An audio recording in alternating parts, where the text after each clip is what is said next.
छत्तीसगढ़ का रुख करते हैं। सोमवार को नवा रायपुर में विरोध प्रदर्शन के बाद सप्रे स्कूल में बनाई अस्थायी जेल में महिलाओं का दिन बीता। रात भी इसी कैंपस में बितानी पड़ी और सभी महिलाएं प्रदेश के डीजीपी अशोक जुनेजा से मुलाकात करना चाहती थीं। पुलिस विभाग का कोई बड़ा अफसर इन महिलाओं से मिलने नहीं आया। सहायक आरक्षकों की इन पत्नियों ने मजबूरी में छोटे बच्चों के साथ गंदगी और मच्छरों के बीच रात बिताई। ये सभी महिलाएं बस्तर, रायगढ़, बिलासपुर जैसे शहरों से रायपुर पहुंची थी और यहां किसी को जानती भी नहीं थी। खाने का बंदोबस्त करने में दिक्कत हुई और महिलाओं की मांग है कि इनके पतियों की वेतन विसंगतियों को दूर किया जाए, पुलिस विभाग में उन्हें नियमित नौकरी दी जाए, रिटायरमेंट, पेंशन और अनुकंपा नियुक्ति के नियम लागू किए जाएं। सोमवार की सुबह इन्हीं मांगों को लेकर ये महिलाएं पुलिस हेडक्वार्टर घेरने पहुंची थी। पुलिस ने इन्हें गिरफ्तार कर लिया। रात होते ही गंदगी और मच्छरों ने महिलाओं को काफी तंग किया। जहां इन्हें रखा गया था वहां निगम ने शहर से फ्लैक्स उखाड़कर फेंके थे और इसे ही बिछाकर बच्चों को उस पर सुलाया गया। किसी के पास चादर थी तो बच्चों को उड़ाया गया और किसी ने अपने आंचल से ही मच्छरों से बचाने के लिए बच्चों को ढक लिया। कुछ देर बाद पीने के पानी के लिए एक टैंकर आया और इसका पानी और गंदगी बहकर वहां आ गई जहां महिलाएं सो रही थीं। आधी रात ये सभी नया बस स्टैंड जाने को मजबूर हुई और फिर वहां जाकर रात काटी। इन महिलाओं के साथ विरोध प्रदर्शन का नेतृत्व कर रहे उज्जवल दीवान ने कहा कि पुलिस अगर अपनी कस्टडी में किसी को रखती है तो उसके खाने पीने का भी बंदोबस्त करती है। यहाँ महिलाएं और छोटे बच्चे हैं, मगर प्रशासन ने किसी का ध्यान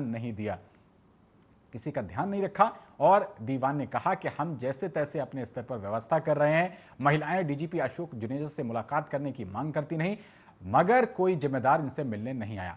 सहायक आरक्षक के इन परिजनों की मांग है कि सरकार का प्रतिनिधि आकर मिले और गंभीरता से बात सुने। मंगलवार को भी महिलाएं रायपुर में ही रुकी हुई हैं।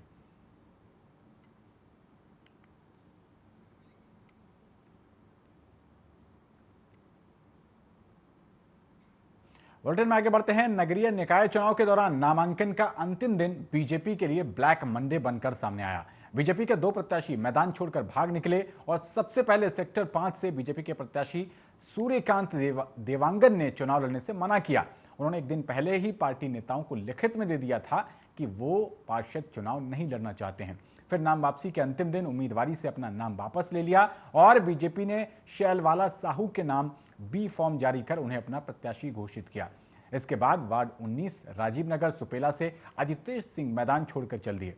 उन्होंने तो एलानिया तौर पर कहा कि उन्होंने बीजेपी नेताओं की गलत कार्यशैली का बदला लिया है। उनके राजनीतिक गुरु रामानंद मौर्य को बीजेपी ने टिकट नहीं दिया और इसलिए उन्होंने नाम वापसी के अंतिम 5 मिनट में नामांकन लिया कि जिससे बीजेपी वार्ड 19 से किसी को खड़ा न कर सके। बीजेपी के 2 उम्मीदवारों की नाम वापसी के बाद कांग्रेस के प्रत्याशियों की बल्ले बल्ले हो गई है। वो इतने उत्साहित हैं कि मानो बिना किसी चुनौती के वो चुनाव जीत जाएंगे। सेक्टर 5 के सिटिंग पार्षद नीरज पाल यहां से 3 बार पार्षद रह चुके हैं और एमआईसी मेंबर भी हैं।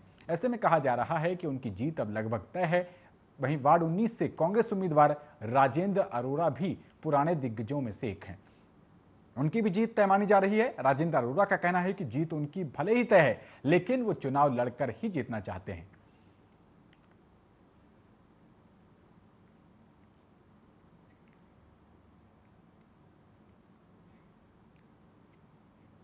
तो वहीं मध्य प्रदेश में कोरोना के केस लगातार बढ़ रहे हैं। 24 घंटे में 16 नए पॉजिटिव मिले हैं।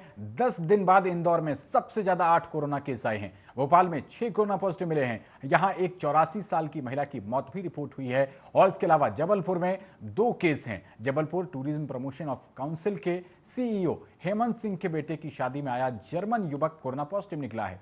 रिसेप्शन में 2000 लोग शामिल हुए थे। प्रदेश में सोमवार को 13 मरीज ठीक भी हुए। इसके साथ ही एक्टिव मरीजों की संख्या 140 हो गई है। प्रदेश में 19 दिन में 288 कोरोना पॉजिटिव मिल चुके हैं। रोजाना औसत 15 केस मिल रहे हैं और इन 19 दिनों में सबसे ज्यादा पॉजिटिव भोपाल में 129 आए हैं। यहां रोज औसतन 7 केस आ रहे हैं। इसके अलावा 19 दिन में इंदौर में 100 संक्रमित मिले हैं। प्रदेश में अब तक 7,93,266 पॉजिटिव मिल चुके हैं और इनमें से 7,82,597 मरीज ठीक भी हो चुके हैं। कोरोना से अब तक 10,529 लोगों की जान जा चुकी है। सोमवार को 13 मरीज ठीक हुए। प्रदेश में रिकवरी रेट 98% से ज्यादा है। कोरोना के नए वेरिएंट पर इंदौर के कलेक्टर मनीष सिंह ने चेतावनी दी है कि उन्होंने कहा है कि आशंका है कि कोरोना का नया वेरिएंट आ गया हो। उन्होंने इंदौर को चेतावनी देते हुए कहा कि ओमिक्रॉन तेजी से फैलने वाला वायरस है। अगर ये फैला तो 50 से 500 मरीज होने में देर नहीं लगेगी।